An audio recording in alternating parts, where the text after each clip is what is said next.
Добрый день. Добрый. Что поробляете тут?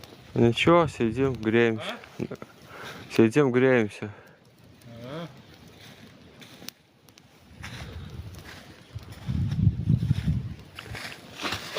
Тихо.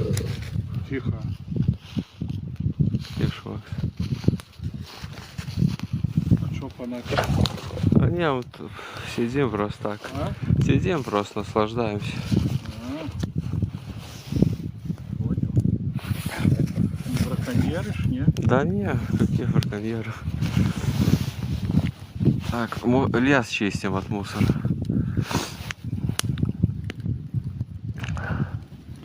А вы на охоту приехали? Не, я тут живу. А, Еду просто. Тут, блядь, бывает, катаются. Черти. а браконьеры?